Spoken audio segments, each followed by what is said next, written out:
والصلاة والسلام على سيد الأنبياء والمرسلين أبي القاسم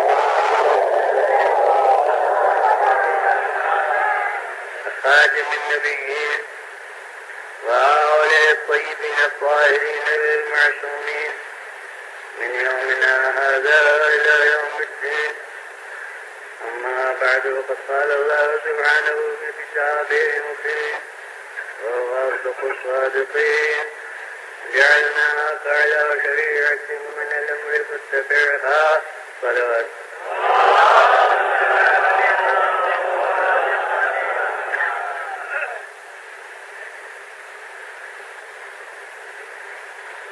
قانون اسلام کے ایک اہم جز پر کل تبصرہ ہوا، مگر بعض پہلو ایسے ہیں جو باقی رہتے وقت کی کمی کی وجہ سے. وہ سیرت پیغمبر خدا صلی اللہ علیہ وسلم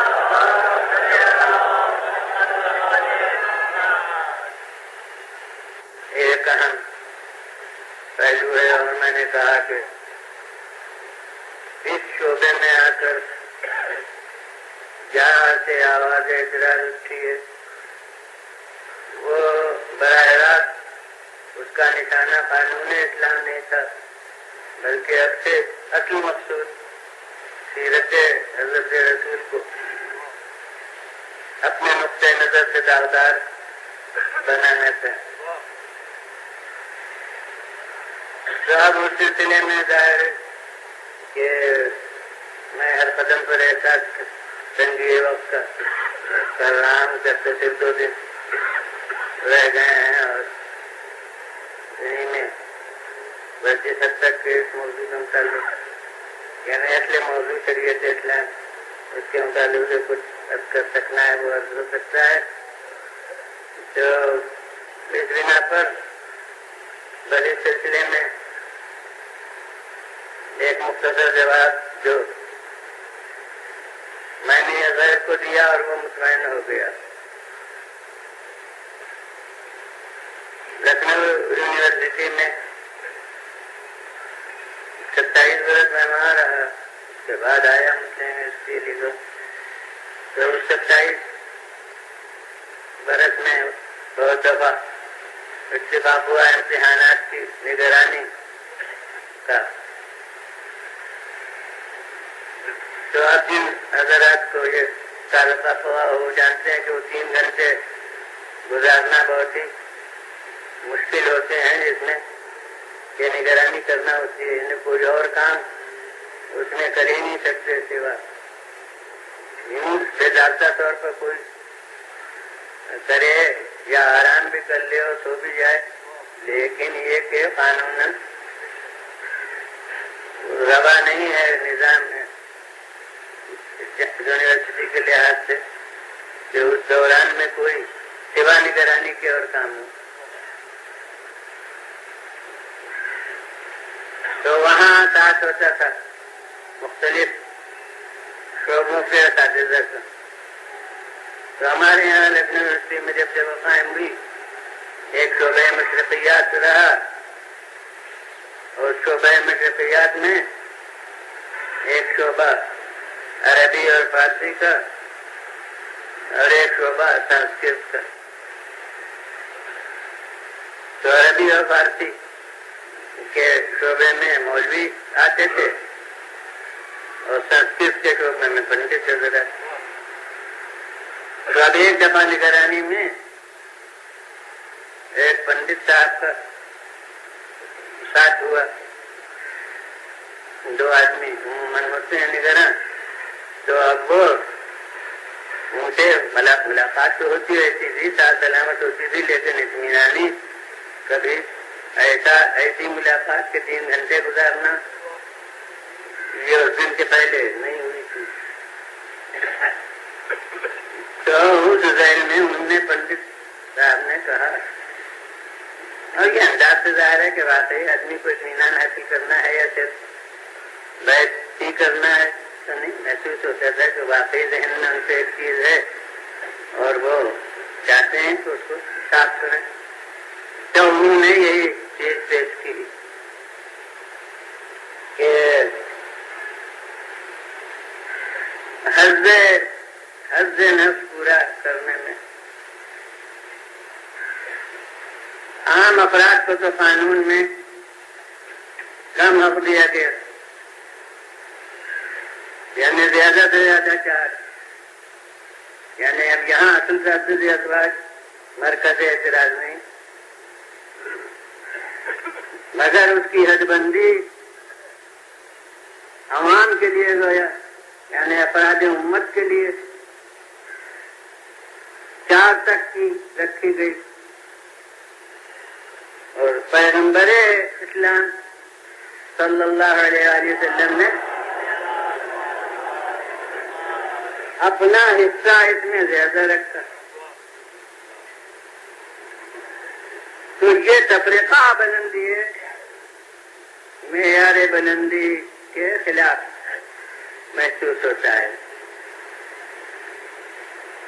یعنی جتنا دوسروں کو دیا گیا تھا اتنا ہی خود بھی عمل کرتے تو کوئی اعتراض نہیں تھا، مگر یہ کہ یہ فرق جو ہو گیا کہ انہیں تو آپ 4 تک کا اور آپ کے دیے یعنی حضور قرآن تو حق جتنا تھا اس کی کوئی حد نہیں، مگر بنا واقعات اس کی تعداد 9 تک پہنچی، تو یہ فرق یہ ایک بلند ذات کے خلاف محسوس ہوتا ہے۔ تو اب میں نے جو جواب دیا، اور کوئی جواب میں صرف لاجواب بنانے کے لیے نہیں دیا کرتا، بلکہ مقبول یہ ہوتا ہے کہ واقعی خلق جو ہے وہ دور ہو جائے۔ اب وہ جس بنیاد پر میں نے جواب دیا اور وہ مطمئن ہو گئے، جو اس بنیاد سے متفق نہ ہو پھر اس سے مطالبہ ہے کہ وہ خود کوئی جواب دے۔ مجھے ضرورت ہوئی کہ انہیں اپنے یہاں کی فقہ اسلامی کا ایک مسئلہ سمجھاؤں، اور وہ مسئلہ یہ ہے کہ عقد کی 2 قسمیں ہیں، ایک عقد دائمی اور ایک عقد منقطع یعنی میعادی عقد، جس کا نام آپ سب یعنی مجمع کے حضرات جانتے ہوں۔ تو ایک نکاح دائمی اور ایک نکاح موقت، یہ 2 قسم کا عقد ہے۔ اب جو عقد کر رہا ہوں اسے یہاں بھی اور پھر اپنی جگہ صبر و سکون کے لمحات میں بھی غور کر لیجیے گا کہ بنیادی طور پر وہ درست ہے یا نہیں۔ میں کہا ہمارے یہاں قانون میں یہ 2 عقد ہیں۔ پہلا عقد جو ہے یعنی عقد دائمی، اس میں پابندیاں ہیں،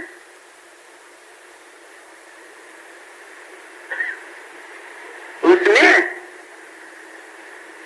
قانون میں بہت سے مطالبے ہیں کہ ان کی پابندی کرو، اور دوسرا جو ہے یعنی عقد موقت، کیونکہ وہ لفظ کچھ لوگوں کے لیے باعث وحشت ہوگا اس لیے نہیں بول رہا ہوں۔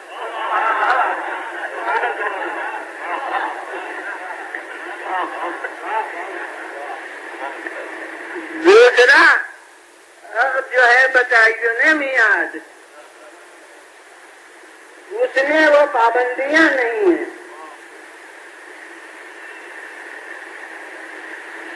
اب ظاہر ہے کہ پھیلا کے عرض نہیں کرنا ہے، اصولی جو اس کے جز ہیں استدلال کے وہ عرض کر رہا ہوں. اب کسی کی اگر نہ سمجھ میں آئے تو فرصت سے مجھ سے پوچھ لے.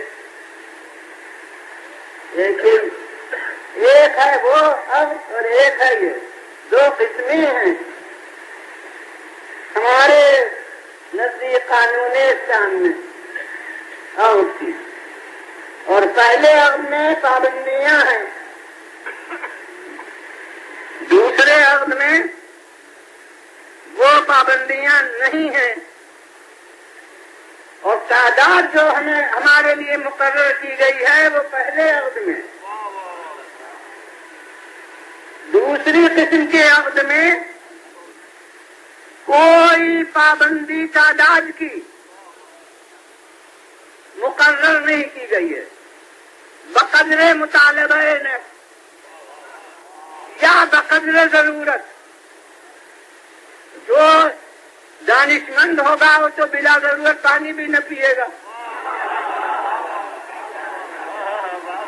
اصل تشریح تو وقت ضرورت کے لحاظ سے ہوئی ہے، لیکن اس قسم کا جو عقد ہے اس میں وہ پابندیاں، وہ حدود و قیود نہیں ہیں، اور اس میں کوئی تعداد قانون کی طرف سے مقرر نہیں کی گئی ہے. عقل تعداد مقرر کرے اور بات ہے،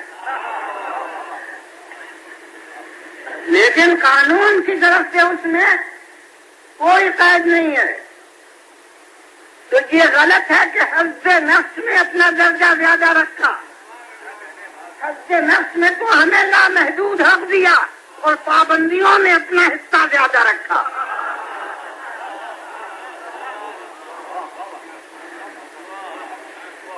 اب ظاہر ہے ان سے کہنے میں ذرا کچھ اور آسان لفظیں بنانے کی کوشش کی، مگر ایسی بہرحال گفتگو تھی کہ وہ سمجھ گئے. انہوں نے کہا کہ بالکل میرا اطمینان ہو گیا.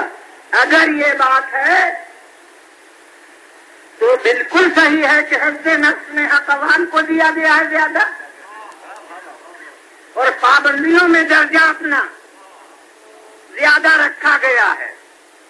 یہ بالکل صحیح ہے، مگر اب میں آپ سے یہ کہتا ہوں کہ یہ جواب وہی دے سکتا ہے جو ابتدا کے پرسن اللہ کی ترمیم کو نہ قبول کرے.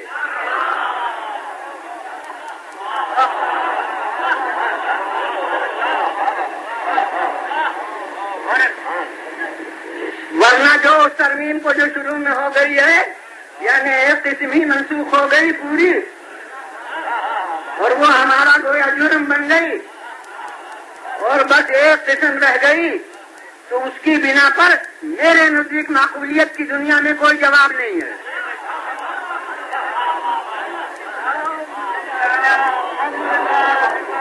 پھر بحث کرنا ہے تو آپ مقابلے میں وہ کرشن جی کو پیش کیجئے اور ان کی گوپیوں کو پیش کیجئے، اور وہ سب مناظرانہ انداز ہے. اس سے مخاطب لاجواب ہوتا ہے، دل کی تسلی نہیں ہوتی ہے. لیکن اگر دل کی تسلی ہو سکتی ہے تو اسی صورت سے کہ انہیں سمجھائیے کہ جو تم قانون اسلام سمجھتے ہو وہ ناقص قانون ہے. وہ پورا قانون تم سامنے رکھو تو پتہ چلے گا کہ یہ تمہارا اعتراض صحیح نہیں ہے. اب جو میں نے عرض کیا کہ بلا وجہ بلا ضرورت تو کوئی کام نہیں کرنا چاہیے. جسے اب یہاں چونکہ کتاب کا نام یہی ہے تو مجبوراً مجھے نام لینا ہے کہ ایک میری کتاب متا اور اسلام وہ لکھنؤ کے امامیہ مشن سے بھی 2 دفعہ شائع ہوئی ہے، اور آپ کے پاکستان کے امامیہ مشن سے بھی 2 بار شائع ہوئی ہے. اور یہ بہرحال تعلی نہیں ہے، مگر یہ کہ میرے علم میں بہرحال اتنا ہی ہے کہ دنیا کی کسی زبان میں، یہاں تک کہ عربی اور فارسی میں بھی اس موضوع پر اتنی مکمل بحث کہیں نہیں ہوئی ہے. یہاں تک کہ ہمارے دوست تھے اور بعد میں تو پاکستانی ہو گئے تھے، لہذا آپ آزاد جانتے ہوں گے، یعنی جناب نیاز فتح پوری، انہوں نے تبصرہ اس کتاب پر نگار میں کیا تو یہ لکھا کہ یہ سب تک ہے کہ اسلامی عالم بحث کر سکتا ہے، اس سے زیادہ مکمل بحث میں نے کہیں نہیں دیکھی ہے، اور بلا شبہ اس کے مطالعے کے بعد یہ نتیجہ نکلتا ہے، اور اپنی جگہ بھی میں نے جہاں تک غور کیا ہے یہی بات ہے کہ بلا شبہ شریعت اسلام میں یہ حکم تھا زمانے رسول میں، اور دوسرا فریق آج تک ثابت نہیں کر سکتا ہے کہ کل منسوخ ہوا۔ اور اس کے بعد انہوں نے اپنی آزاد خیالی سے کہا کہ وہ بہرحال وہ تو صحیح ہے کہ تھا یہ حکم، لیکن دیکھنا یہ ہے کہ موجودہ زمانے میں جبکہ آزادی اپنے تمام جائز حدود سے آگے بڑھ رہی ہے تو اب یہ مناسب ہے اس کا رواج دینا یا نہیں ہے۔ تو اس پر میں نے مختصر تبصرہ یہ کیا پھر کہ اگر آزادی جائز حدود سے بڑھ رہی ہے تو کوشش کرنا چاہیے کہ آزادی کو جائز حدود میں لایا جائے، نہ یہ کہ قانون کو منسوخ کر دیا جائے۔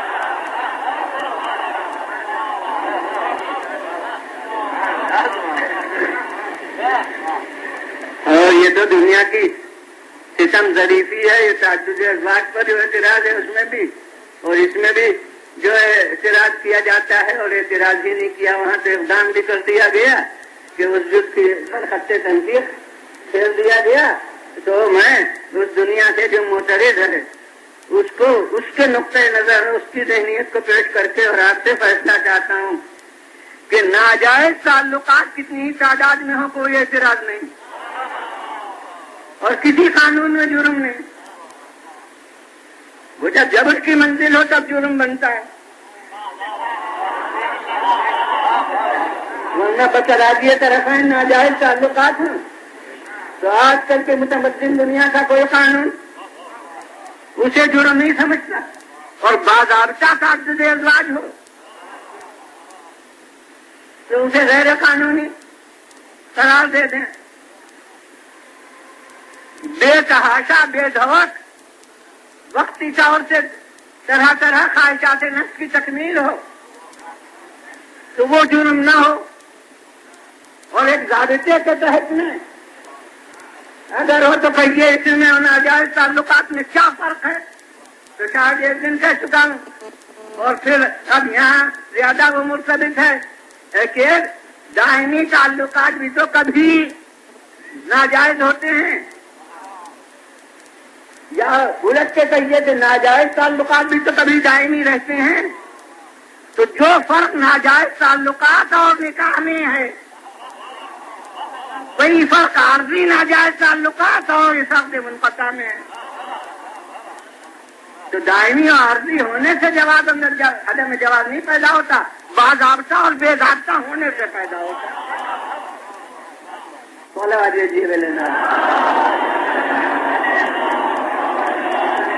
پھر آواز بولے اب جناب اسی شعبے میں تعدد ازواج کے وہ ایک سوال جو قبل والے یعنی مرد اور عورت اور حقوق نسوان کے بحث سے بھی متعلق اور اس سے بھی، وہ بھی ایک ایسا ہی موقع تھا کہ جہاں مطمئن کرنا تھا، اور بہت مختصر اعتبار میں، یعنی جب تک میرا مستقل تعلق نہیں ہوا تھا مسلم یونیورسٹی سے، میں علی گڑھ میں وہاں لکھنؤ یونیورسٹی ہی سے متعلق تھا، تو میں پہلے تو 13 رجب میں جانا ہوا، اور اس کے بعد اسلامی ہفتہ وہاں ایک اس زمانے میں ہوتا تھا، 2 سال 3 برس 2 برس یا 3 برس وہ ہوا، تو پھر اس میں بھی میں مد ہوا 1 سال، اس میں ہمارے اور ابو لعلی مودودی صاحب بھی مدعو تھے، اور اس وقت تک وہ ہندوستان ہی میں تھے، تو ایک دن ان کا بیان تھا، دوسرے دن میرا تھا۔ اب اس کی تفصیل نیت کرنا ہے، بہرحال اس اسلامی ہفتے میں پہلی مرتبہ جو میں گیا تھا، اور اس وقت وہاں اشتراکیت یعنی کمیونزم چھایا ہوا تھا یونیورسٹی پر. تو 2 دن میں 7 تقریریں میری ہوئی، جس میں ایک تقریر کمیونزم اور اسلام پر تھی، اور وہاں ہر تقریر کے بعد حق دیا جاتا ہے سوال کا کہ جس کو اس تقریر کے متعلق کچھ پوچھنا ہو. چنانچہ وہ مجمع و ظاہر ہے کہ اس میں اکثریت انہیں افراد کی تھی جو کمیونزم کے گرویزاں ہیں، کیونکہ اس وقت یونیورسٹی کا ماحول ہی یہی بنا ہوا تھا. اور میری تقریر جو ہوئی تو ایک ساتھ مصطفیٰ کامل وہ سیکرٹری تھے اس کے، اور معلوم نہیں دنیا میں وہ کس جگہ پر ہیں، اور ممکن ہے پاکستانی میں ہوں. بہرحال مصطفیٰ کامل صاحب یہ نام مجھے یاد ہے، طلبہ میں تھے. تو وہ اس کے روح رواں تھے، وہ خود اسلامی نقطۂ نظر سے تھے. تو وہ جب سوالات کا حق ہوا، 1 گھنٹہ تقریر ہوئی کمیونزم اور اسلام پر، اس کے بعد سوالات کا مطالبہ ہوا تو ایک سوال بھی نہیں ہوا. ایک آدمی نے بھی کچھ نہیں دریافت کیا کہ یہ بات ہماری سمجھ میں نہیں آئی. تب انہوں نے بہت جوش و خروش سے پھر کہا کہ آج یونیورسٹی سے کمیونزم کا جنازہ نکل گیا. تو خیر اس وقت تو مجھے کوئی جنازہ نکلتے دکھائی نہیں دیا، مگر یہ کہ بعد میں ایک حیثیت سے گویا ان کی بات صحیح نکلی. یعنی وہ یونین کے جو الیکشن ہوتے تھے اس میں، یعنی طلبہ کی یونین کے الیکشن اب بھی ہر سال ہوتے ہیں جب تک جس دور میں کہ ایمرجنسی نہ ہو تب عام نظام کے تحت میں ہوا کرتے ہیں الیکشن یونین کے. تو اس کے پہلے ہر دفعہ وہی افراد منتخب ہوا کرتے تھے، وہی صدر، وہی سیکریٹری اور وہی جوائنٹ سیکریٹری، سب وہی منتخب ہوا کرتے تھے. لیکن اس دفعہ جو الیکشن ہوا تو جتنے اسلام دوست تھے سب آ گئے، اور ان میں سے کسی کو اکثریت نہ حاصل ہوئی. تو گویا طلبہ کی زبان میں تو جنازہ نکل گیا، اور وہ تناسب آج تک قائم ہے. یعنی جو انقلاب ہوا وہ وقتی نہیں تھا، وہ آج تک برقرار رہا. تو خیر اسی میں جب 6 تقریریں ہو گئیں تو اب 7ویں عجیب قسم کی وہ محفل مرتب ہوئی. اب دیکھ لیا انہوں نے، گویا مجھے بھی آزما لیا طلبہ نے. تو اب یہ اعلان ہوا کہ یہ اس لیے نشست ہے کہ یہاں کوئی کسی موضوع پر تقریر نہیں ہوگی، بلکہ جس کے ذہن میں کوئی سوال دین کے متعلق ہو. اب جناب میں ہوتا تو ڈرتا کہ یہ تو سلونی ہو گیا، مگر وہ مجھ پر ذمہ داری نہیں تھی گویا چیلنج کی. وہ ان طلبہ ہی نے یہ کہہ دیا کہ یہ اس لیے ہے کہ، اور مجھے شام کو جانا تھا، یعنی گاڑی جاتی تھی 2 گھنٹے کے بعد، اور اس وقت یہ اجتماع نماز جمعہ کے بعد اس میں یونین ہال ہی میں.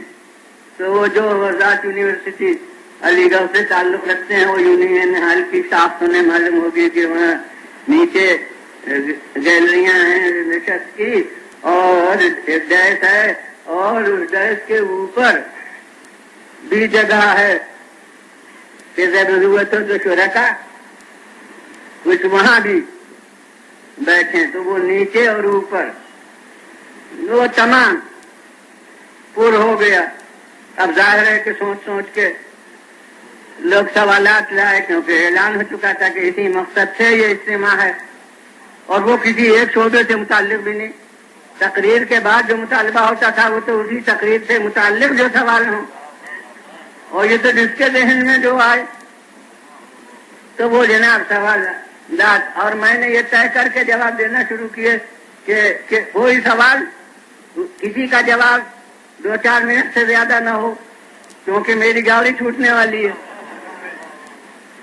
تو خیر وہ منزل آئی کہ اب پرا بند ہو گیا اور وہ اب کوئی سوال نہیں ہوتا، اور میرا وقت بھی قریب روانگی کے کہ ایک دفعہ اوپر سے یہ سوال ہوا یہی کہ مردوں کو تو 4 تک کا حق دیا گیا اور عورتوں کو 1 سے زیادہ کا حق نہیں دیا گیا۔ یہ کتنی بڑی گویا قانون ہے اسلام کی نا انصافی ہے۔ تو اب میں نے اس مجمع کو جو میرے سامنے تھے مخاطب کر کے کہا، میں ادھر دیکھ کے کیا کہتا، تو اپنے سامنے کے مجمع کو مخاطب کر کے میں نے کہا کہ یہ جو عالم بالا سے سوال نازل ہوا ہے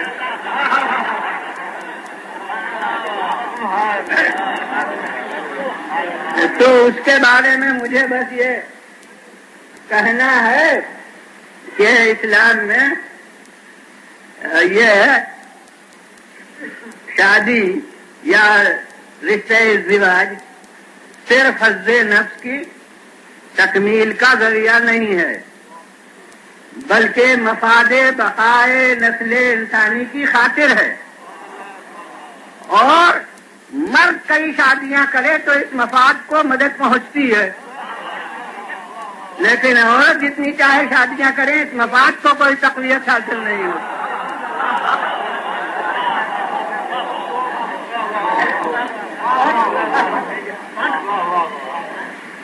وہ اب سب خاموش ہو گئے، جواب ہو گیا، بلکہ وہ جو اظہار مسرت کا طریقہ ہے آپ کو معلوم ہے وہ بھی ہو گیا، اور میں نے کہا بس اب میں جاتا ہوں۔ چنانچہ اسٹیشن چلا گیا تو وہ آخری بات تھی اس لیے وہ مجھے یاد بھی رہ گئی، اور وہ میرے موضوع سے متعلق ہے۔ بس جناب اب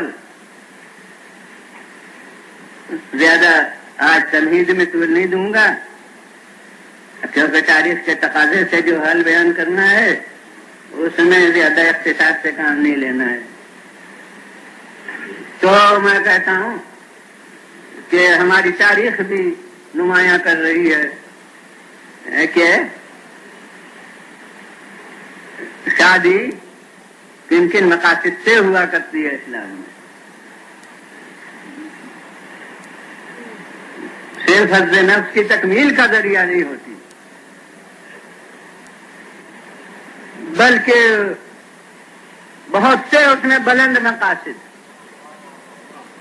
مضمر ہوتے ہیں۔ بلا فاصلہ آپ کے ذہن کو منتقل کر دوں کہ امیر المومنین نے جو جناب ام البنین سے فرمایا اس کا پس منظر آپ کو معلوم ہے، اور جناب زہیر ابن قین نے یعنی اتنا، حالانکہ یہ بھی تاریخ کی حقیقت ہے جو بہت سے لوگوں کو معلوم ہے کہ زہیر ابن قین دوستان اہل بیت کی جماعت میں نہیں شامل تھے، یہ اس وقت تک بحیثیت جماعت غیروں میں شامل تھے، مگر روایت کا تواتر اتنا بڑا تھا کہ دوسرے حلقوں تک بھی پہنچا ہوا تھا۔ مسلم ابن اوسجا اگر یہ گفتگو کرتے تو یہ پہلو نمایاں نہ ہوتا، جناب حبیب ابن مظاہر یہ گفتگو کرتے تو یہ پہلو نمایاں نہ ہوتا، اور اب جناب زہیر ابن قین معاف فرمائیں کہ یہ لوگ یہ گفتگو کر ہی نہیں سکتے تھے، اس لیے کہ یہ اب بات کو پہچانتے تھے، مگر یہ جناب زہیر ابن قین چونکہ نو والد تھے تو انہوں نے روز عاشور حضرت ابو الفضل عباس سے کہا کہ مجھے آپ کو ایک واقعہ یاد دلانا ہے، اور آپ نے ارشاد فرمایا بتاؤ وہ کیا واقعہ ہے؟ اور اس وقت جناب زہیر ابن قین نے کہا کہ جب حضرت علی ابن ابی طالب السلام نے آپ کی والدہ گرامی سے عہد فرمایا ہے تو آپ کو اس کا پس منظر معلوم ہے. وہ ظاہر ہے کہ سب کو معلوم تھا، انہیں معلوم نہ ہوتا، مگر یہ اخلاق آل رسول. فرمایا نہیں بتاؤ، جو کہنا ہے وہ کہو. تو ان کا حضور جب انہوں نے فرمانا چاہا ہے حضرت فاطمہ زہرا سلام اللہ علیہا کے بعد، تو انہوں نے آپ کے چچا جناب عقیل کو بلایا تھا. دیکھیے اب بات چیزیں پہلے کبھی وضاحت کی ضرورت نہیں ہوتی تھی، اب ضرورت ہو جاتی ہے کہ وہ علم امامت کو اگر بیچ میں لائیے گا تو کوئی تاریخی واقعہ سمجھ میں نہیں آئے گا. روزمرہ کا نظام حیات علم امامت و نبوت پر مبنی نہیں ہوتا تھا، اس لیے ظاہری ذرائع کو صرف کیا جاتا تھا. تو جناب عقیل کو بلایا آپ کے چچا کو اور ان سے فرمایا کہ آپ انصاب عرب سے واقف ہیں، کسی بہادر قبیلے کا پتہ دیجیے. کیوں؟ اس لیے کہ حسین تو رسول کا فرزند ہے. میں چاہتا ہوں میرا کوئی بیٹا ہو جو وقت آنے پر فرزند رسول کا قربان ہو.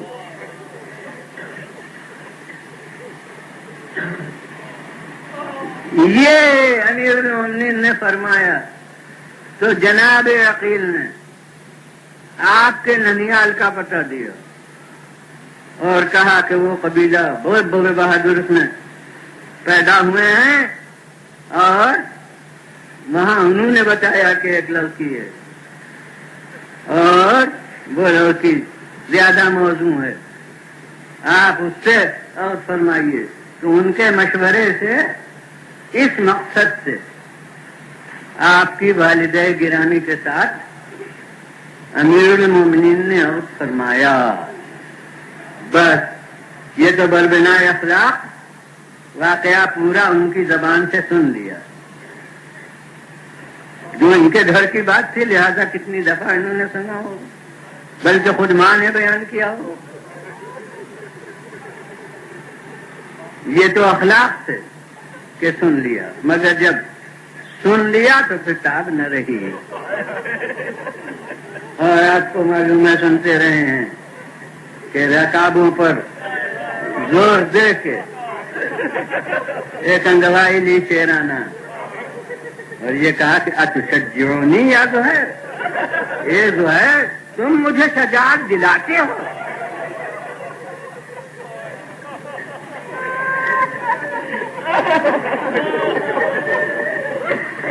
تو اب آپ دیکھیے یہ شادی کیا ہے؟ تمہید قربانی ہے، یعنی یہ نکاح کیا گیا ہے بغرض قربانی.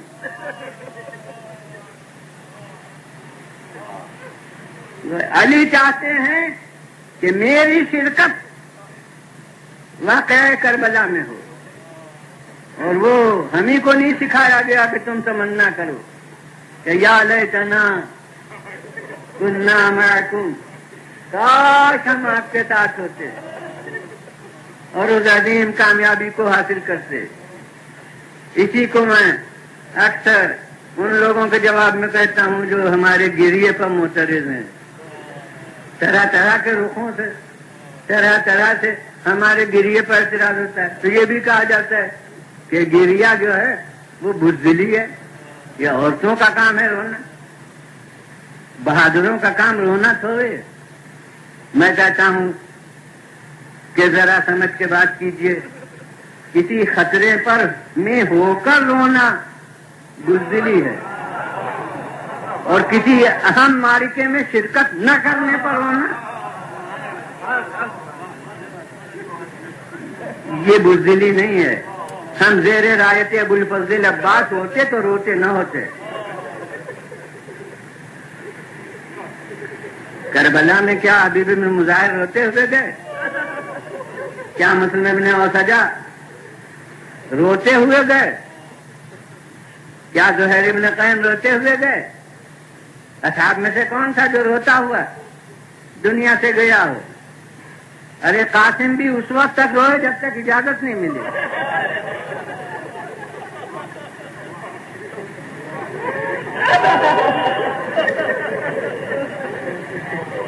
تو کربلا میں کون روتا ہوا گیا؟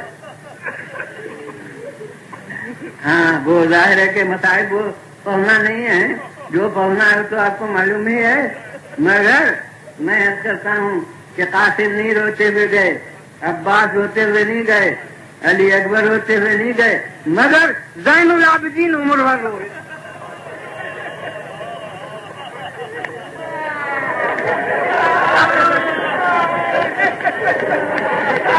ماشاء اللہ بیٹا ہو گیا اجرکم علی اللہ. تو اب آپ رونے کا پس منظر سمجھے. اب ابو الفضل عباس نے کہہ دیا کہ جو ہے دیکھنا کل ایسی تلوار ہو. اب یہ ہمارے محاورے ہیں، لکھنؤ کے معلوم نہیں. تلوار کروں گا، یہاں پر یہی محاورہ ہوگا، ایسی تلوار کروں گا کہ دنیا یاد رکھے گی. خدا کی قسم ولولہ ان کی شجاعت کا یہی تھا. اب یہ کیا کروں کہ روز عاشور حکم امام کے تحت شجاعت کے ولولے بھی نثار کر دیے گئے.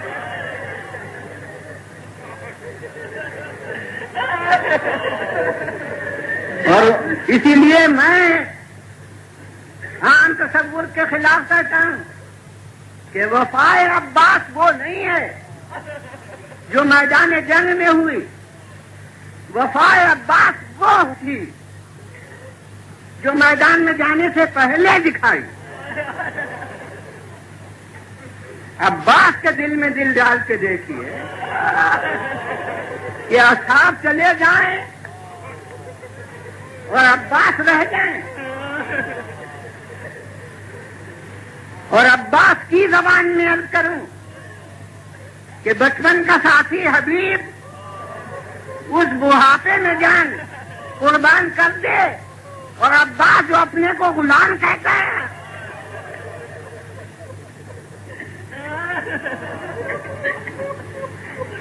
وہ زندہ سلامت رہے. یہ عباس کے لیے ہر قدم پر قربانی تھی. اور خیر جب اصحاب تھی، جب تک اصحاب تھے اس وقت تک تو خیر، لیکن جب گود کے پالوں کی باری آئی تو اونا محمد چلے جائیں اور عباس زندہ رہیں اور فرزندان عقیل چلے جائیں اور عباس صحیح سلامت کھڑے رہیں. اور سب سے بڑھ کے یہ کہ ارے بھائی حسن کی یادگار وہ تلواروں سے ٹکڑے ہو جائے اور عباس، مگر وہ تو جس وقت علم ملا اسی وقت سمجھ لیے کہ اب مجھے تو یہ داغ سب اٹھانا ہے. یہ علم نہیں ہے، میرے پیروں میں زنجیریں ہیں. جذبات شجاعت کے جتنے ہیں بخدا علم کے احترام پر قربان ہوئے ہیں. اور اسی لیے تو تمام سامان اعضاء حسین کی طرف منسوب، مگر علم جو ہے وہ عباس کا ہے.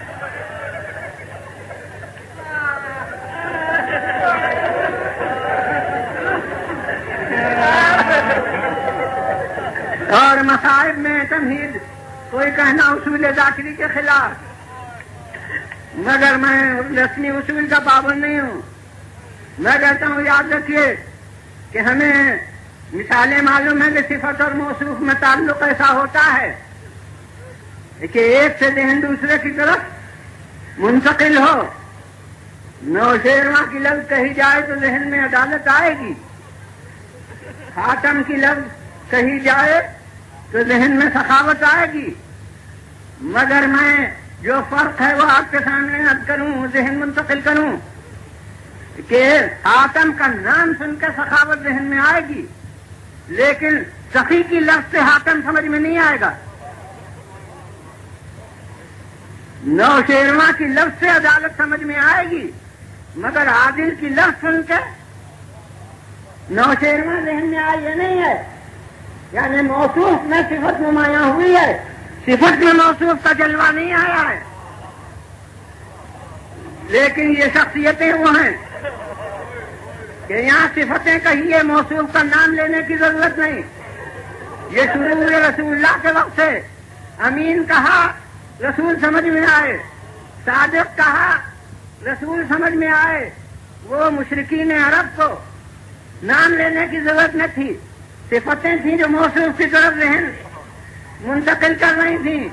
اسی طرح وہ بات پہنچی حضرت علی ابن ابی طالب علیہ السلام تک، تو یہاں یہ نہیں ہے کہ نام سے صفتیں سمجھ میں آئیں، مشکل کشا کہا تو علی سمجھ میں آئے، فاتح خیبر کہا تو علی سمجھ میں آئے، مولود کعبہ کہا تو علی سمجھ میں آئے، سابق الایمان کہا تو علی سمجھ میں آئے، یعنی صفتیں موصوف سے ایسی مختص ہوئیں۔ مگر بس اتنا ہی اصول ذاکری کے خلاف صاحب ذہن آپ کا فوراً موضوع کہ فاتح خیبر کہہ کے علی سمجھ میں آئیں گے، ارے ساقی کوثر کہہ کے علی سمجھ میں آئیں گے، مشکل کشا کہہ کے علی سمجھ میں آئیں گے، مگر علمدار کہہ کے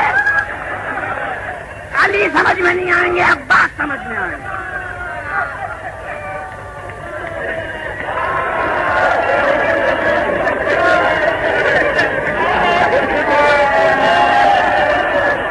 حالانکہ علی نے کیسی علم برداری کی،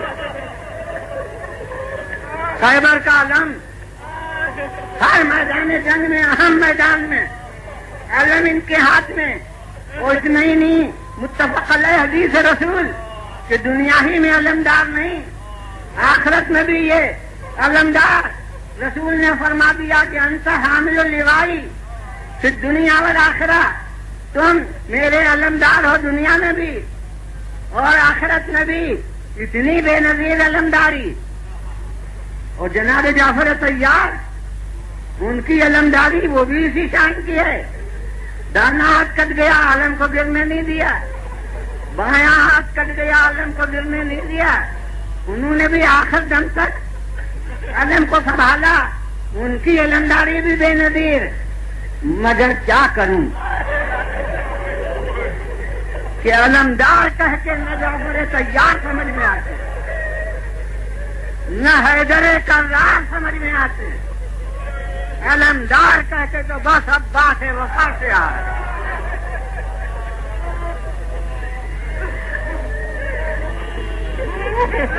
تو ماشاء اللہ تو چاہتے ہوں گے مسائل میں بہرحال زیادہ وقت خرچ کروں، تب بھی آپ کے لیے کم ہی ہے، کیونکہ ہر غم سے آدمی گھبرا جاتا ہے، مگر یہ غم حسین ہے، یہ کوئی فطرت کی تشنگی ہے جس پیاس کو یہ بجھایا کرتا ہے۔ دنیا اندازہ نہیں کر سکتی اس نعمت کا جو غم حسین کی شکل میں ہم کو ملی ہے، جو ارباب اعضاء۔ بہرحال اختصار مسائل میں نہیں ہو رہا ہے، مگر یہ کہ ممکن ہے آپ کا ذوق اعضاء اس سے بھی زیادہ طلبگار ہو۔ بہرحال ابھی مجھے ظاہر ہے ہمارے والد ماجد فرمایا کرتے تھے، اور وہ بھی اپنے دور میں بڑے ہی کامیاب ذاکر تھے، وہ فرمایا کرتے تھے کہ ابو الفضل عباس کا حال پڑھنے کے لیے قوت چاہیے۔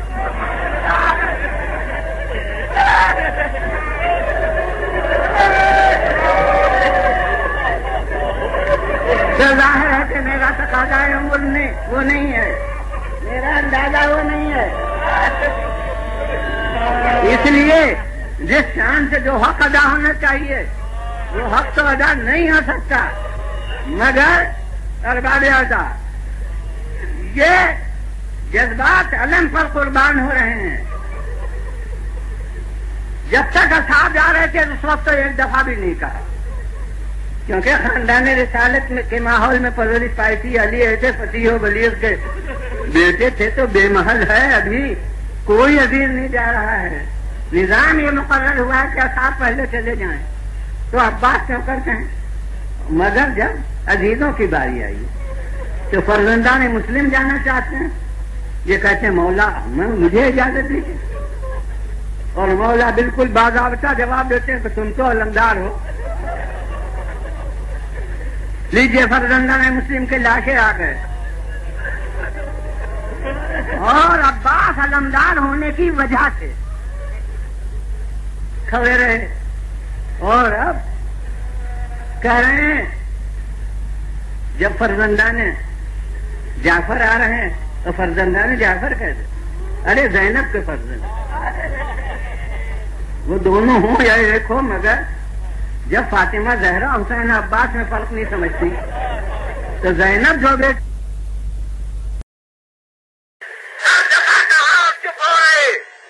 لیکن جب قاسم کی لاش آ گئی تو آپ فقط یہ نہیں کہا کہ ہم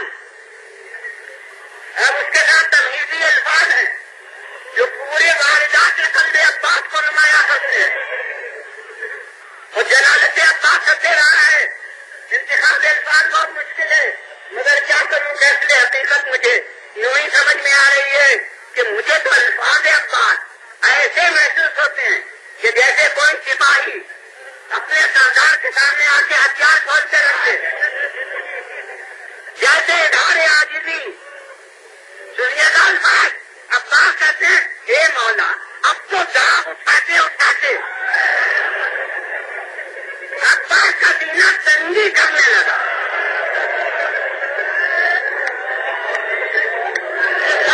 یعنی مولا عباس کی بات نہیں ہے.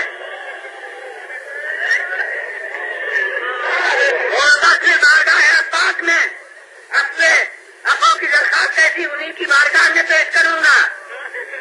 میں خود حضرت فضل عباس کو مخاطب کر کے کہتا ہوں جو آپ کے لیے دفتر مصیبت ہے. میں کہتا ہوں اے میرے آقا اے میرے شہزادے اے میرے مولا اے ابو الفضل عباس بے شک بہت صبر کیا بے شک بڑی برداشت سے کام لیا مگر بس آپ عباس ہیں اور یہ حسین آپ بھی چلے جائیے یہ آپ کا نام بھی اٹھا دیں گے.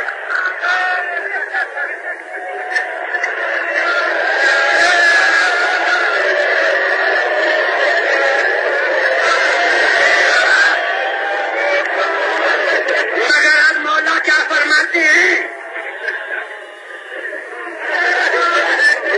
پہلے تو وہی بات آپ کا جملہ کا قانونی گویا بھائی بس یہ خیال تھا کہ تم علمدار ہو مگر اب عباس خاموش نہیں ہوئے. عرض کیا مولا آپ کو لشکر کہاں رہا جس کا میں علمدار ہوں. اب گویا مولا کے بعد جواب نہ تھا. آپ فرماتے ہیں کہ بھائی جاتے ہو تو پھر اب بھتیجی کے لیے پانی کی فکر کرو اور ماشاءاللہ آپ لوگ طرف ہیں. میں کہتا ہوں حسین کے نام کا پانی ہر جگہ رکھا جاتا ہے اور ہر مذہب و ملت کے لوگ پیتے ہیں. جہاں جہاں وہ پانی رکھا جائے اس کا نام سبیل ہے. تو مولا نے عباس سے یہی کہا ہے کہ اے بھائی جاتے ہو تو پانی کی کوئی سبیل کرو. آج ہم گویا اپنے عمل سے کہتے ہیں کہ اے مولا اس دن تو سبیل نہ ہو سکی. آج ہر جگہ آپ کے نام پر ہر مذہب سے پیاسوں کے لیے سبیلیں موجود ہیں. آپ فرما رہے ہیں پانی کی سبیل کرو.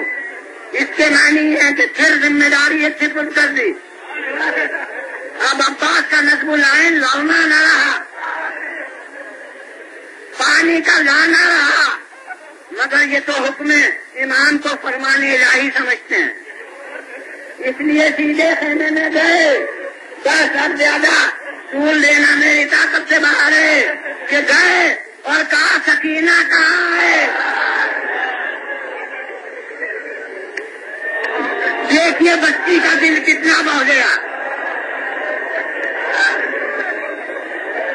ارے فوراً آئی، فرماتے بیٹی اپنی مشق لے آؤ، اپنی مشق لے آؤ۔ ارے سکینہ، کیا بتانے کی بات ہے کہ کتنی تیز رفتاری سے گئی، کتنی ممکن طاقت تھی اتنی تیز رفتاری سے گئی، اور دل کتنا بہ گیا کہ چچا نے خود مشق مانگی ہے اور لا کے مشق دے دی۔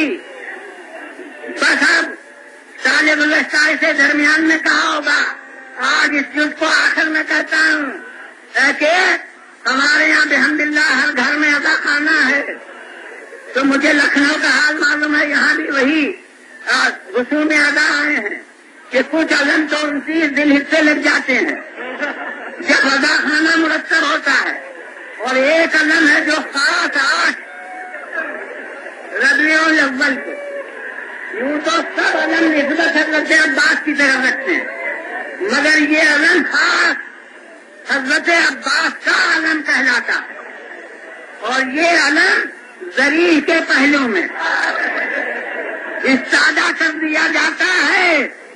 جتنے اور علم ہوتے ہیں اس میں فقط بچہ ہوتا ہے، لیکن یہ علم جس کا نام ہے حضرت عباس کا علم جو 8 کو نصب ہوتا ہے، اس میں بچے کے پہلو میں پنجے کے پاس ایک مچھلی ہوتی ہے۔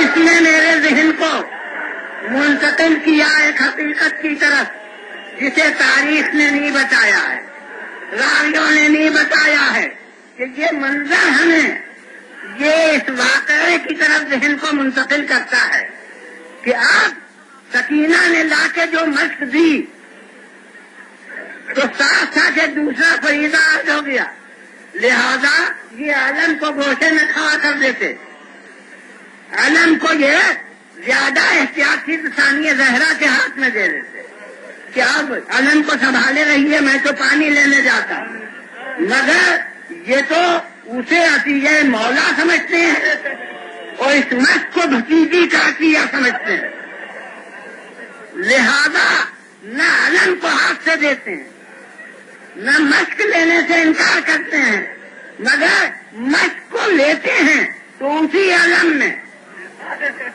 پنجے کے پاس فرہرے کے ساتھ اسے بھی آویزہ کر دیتے ہیں۔ گویا یہی نقشہ جو ہمارے سامنے ہے یہی عباس کے علم کا تھا، اور یہ ہے شجاعت عباس۔ کوئی اور ہوتا تو مقصد کو چھپاتا فوج سے، یہ ان کی بہادری ہے کہ انہوں نے مشق کو بھی علم بنا لیا، اور گویا پوری 30,000 فوج کو مخاطب کر کے کہہ دیا کہ دیکھو میں اس مشق کو لے جاؤں گا اور میں اسے دریا سے بھروں گا، اب اگر مجال ہو تو آ کے روکو۔ بس اب چند جملے کہ اب یہ تو فرات گواہی دے گی کہ وہ روک سکے یا نہیں۔ ارے دریا تک پہنچے اور پانی بھرا اور پھر نکلے اور پانی بھری ہوئی مشق کو علم کے ساتھ لے کے چلے۔ بس اب آخر میں یہی کہ آپ چشم دل سے دیکھیے کہ کیا جب سے اب باغ گئے ہیں بچے خیموں کے اندر بیٹھے ہیں؟ یقیناً بچے خیمے کے دروازے پر ہیں اور نظریں علم پر ہیں اور دیکھ رہے ہیں کہ علم دریا کی طرف بہ رہا ہے، اور پھر اس کے بعد علم دیکھا خیمے کی طرف آ رہا ہے، ادھر علم بڑھ رہا ہے، ادھر ان کا دل بڑھ رہا ہے. بس ایک دفعہ علم جھکا، سکینہ کا دل ہلا، مگر پھر سمجھ گیا کیا ہوا. شیر نے بائیں بازو پر علم کو لے لیا اور پھر ایک دفعہ علم جھکا اور پھر سمجھا. آپ جانتے کیا ہوا؟ کٹے ہوئے بازوؤں میں علم کو سنبھال لیا. بس اربا دیا تھا. ایک دفعہ علم جھکا، حسین نے کمر تھامی، سکینہ نے دل تھا.